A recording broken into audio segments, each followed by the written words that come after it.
O livro de Deuteronômio é o quinto livro da Bíblia e o último livro da Torá. Depois do êxodo do Egito, Israel ficou no Monte Sinai por 1 ano, fazendo uma aliança com seu Deus. E então eles tiveram uma viagem desastrosa através do deserto, e a geração do êxodo se desqualificou para entrar na terra que foi prometida a Abraão. E assim, Deuteronômio começa com Moisés na frente dessa nova geração explicando a Torá. E é a partir daqui que o conceito e a finalidade do livro são revelados. Deuteronômio é uma série de discursos de Moisés, onde ele chama a próxima geração de Israel à fidelidade na aliança com seu Deus. No centro do livro está uma coleção de leis, que são os termos da aliança entre Deus e Israel. Algumas das leis são novas, mas muitas são repetidas, vindas de leis dadas anteriormente no Monte Sinai. E é daí que esse livro recebe o seu nome, da palavra grega Deuteronomion, que significa segunda lei. Agora, cercando essas leis, há 2 seções externas do discurso de Moisés. Cada uma delas é dividida em 2 partes. Vamos nos aprofundar e ver como tudo se encaixa. Então, primeiramente, Moisés resume a história até agora e destaca a rebeldia da geração anterior, em comparação com a constante graça e provisão de Deus no deserto. E Deus trouxe a sua justiça sobre eles, mas não abandonou suas promessas da aliança. Depois disso, surge uma série de sermões muito intensos, onde Moisés chama essa nova geração para ser mais fiel do que seus pais foram à aliança. Ele relembra-os dos 10 mandamentos.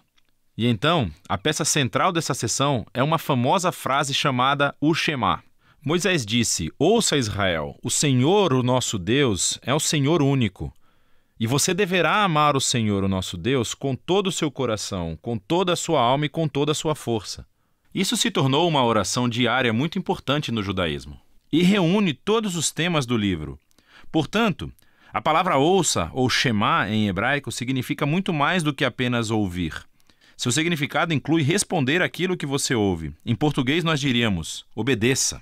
E a palavra amor em hebraico também significa muito mais que apenas uma emoção ou sentimento. É uma decisão de devoção sincera a Deus, que envolve a sua vontade e as suas emoções, sua mente e o seu coração.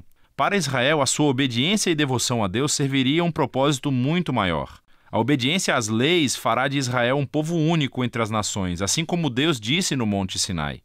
Eles se tornarão um reino de sacerdotes. E Moisés agora diz: mas como? Israel tem a chance de seguir as leis para mostrar ao mundo inteiro a sabedoria e a justiça de Deus. A outra ideia-chave no Shema é que Israel foi chamado para obedecer e ser fiel somente ao Senhor, ou, literalmente, em hebraico isso significa que Deus é único.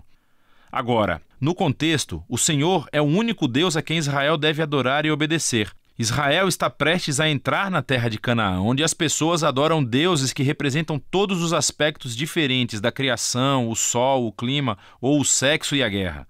E na opinião de Moisés, adorar esses deuses degrada os humanos e destrói as comunidades. Mas adorar o Deus de Israel, que é o Criador e Redentor, levará a vida e bênçãos. E assim, chegamos à grande coleção de leis no meio do livro, que são organizadas por tópicos. A sessão de abertura é sobre a adoração de Israel ao seu Deus. Eles deveriam ter um templo central, onde somente um Deus seria adorado. E também Deus deveria ser adorado através do cuidado de Israel pelos pobres. Assim, por exemplo, todos os israelitas deveriam dar 1/10 da sua renda anual para o templo, mas outro 10º deveria ser reservado a cada 3 anos e dado aos pobres. E esses eram os tipos de leis que colocavam Israel na linha de frente da justiça em comparação com seus vizinhos antigos. E tudo estava relacionado à sua adoração a Deus. A próxima seção descreve as qualidades de caráter dos líderes de Israel. Assim, os presbíteros, os sacerdotes, os reis, todos foram colocados sob a autoridade das leis da aliança. E Deus disse que reforçaria essa autoridade, enviando profetas para supervisionar os líderes. Assim, em contraste com os vizinhos de Israel, onde os reis eram considerados divinos e a própria lei da nação, os líderes de Israel estavam subordinados à lei e aos profetas.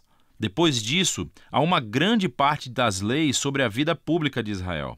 Há regras sobre o casamento, a família e os negócios, e também sobre a justiça social, sobre o seu sistema legal e o que deveriam fazer para proteger as viúvas, os órfãos e os imigrantes. E elas terminam com mais leis sobre adoração. Agora, aqui estão algumas dicas sobre como ler todas essas leis. Lembre-se, em primeiro lugar, que estes são os termos da aliança no Monte Sinai, dada especificamente ao Israel antigo, vivendo em uma cultura muito diferente da sua. E por isso, não será útil comparar essas leis com as nossas leis modernas, que são de uma cultura bem diferente. Pelo contrário, essas leis foram dadas para separar Israel. Por isso, precisamos comparar essas leis com as leis dos vizinhos de Israel, como a Assíria ou a Babilônia. E quando você faz isso, de repente, as leis que pareciam duras ou estranhas se tornam muito mais claras. Você vê que Deus está empurrando Israel para um nível de justiça mais elevado do que antes. E, finalmente, tente discernir quais princípios centrais de sabedoria ou justiça estão subjacentes a qualquer lei particular, e você descobrirá algumas coisas bem profundas. Aqui está uma tarefa para obter pontos extras. Veja como o apóstolo Paulo faz exatamente isso na primeira carta aos Coríntios, capítulo 9, versículo 9. Ele cita uma lei de Deuteronômio, capítulo 25, versículo 4, que é realmente interessante. Então, de volta a Moisés. Depois de ler todas as leis, ele emite um desafio final para que Israel ouça e ame seu Deus. Primeiro, ele emite um aviso e um ultimato. Se Israel ouvir e obedecer ao seu Deus, tudo dará certo. Muita bênção divina. Mas se eles não escutam e se rebelam, haverá fome, pragas, devastação e, por último, o exílio da terra.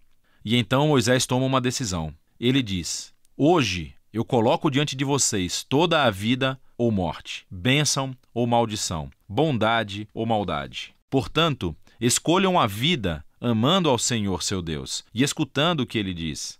Mas então Moisés diz: sei que depois que eu morrer, vocês vão se rebelar e se afastar de Deus e sofrer o exílio. O que é meio deprimente, mas, novamente, ele já convive com essas pessoas há muito tempo e fica claro que as suas esperanças não são muito altas.